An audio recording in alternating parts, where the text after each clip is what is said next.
प्रत्येक वक्र एक भावना आहे. गणितात कवितेचा झरोप, वृत्तात सौंदर्याची किनार. कविता जशी, वक्र तसे. स्वप्नवत वेल्हाळ वक्र, जागृत मनाचे जिवंत स्पंदन. गणितात लपलेली कविता, वक्रातून वाहणारी अभिव्यक्ती.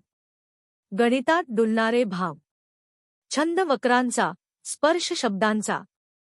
गणितात रंगलेली रचना, स्वरूपांची सुंदर रचना. सिंधूसारखी वक्ररेखा, मंत्रमुग्ध गणितलीला. काव्यात्मक लहरींची घन, वेल्हाळ वक्रांची कविता. स्पंदनांनी साकारलेला गणितगीत, प्रतिबिंबांचे रेखाचित्र. कविता जिच्यात वक्र उमटले, शुद्ध गणितात काव्याची किनार. Sure, Arvind.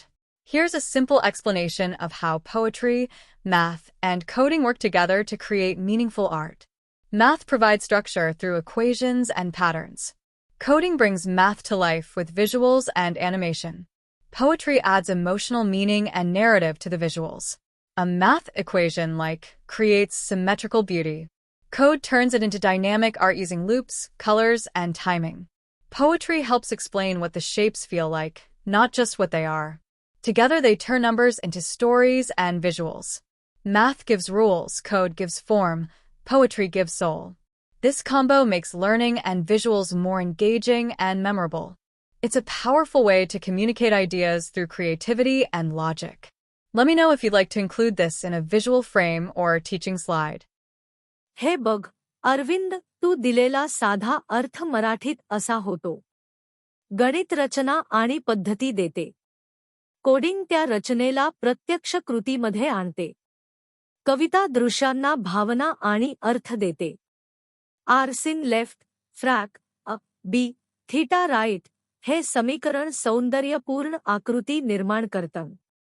कोडिंग याला रंग, गती आणि ॲनिमेशनमुळे जीवन देतं. कविता या आकारांचा अर्थ सांगते, ते कसे वाटतात हे समजावते. या तिघांच्या एकत्रिततेमुळे आकड्यांचे रूपांतर कथांमध्ये होतं.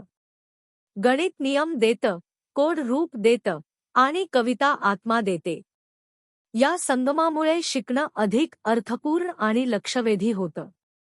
कल्पकता आणि तर्कशक्ती यांचा मिलाफ करून संवाद साधण्याचा प्रभावी मार्ग म्हणजेच हाच. हवं असल्यास याचा आकर्षक व्हिज्युअल स्लाइड किंवा ॲनिमेटेड पोस्टर तयार करूया. सांग फक्त.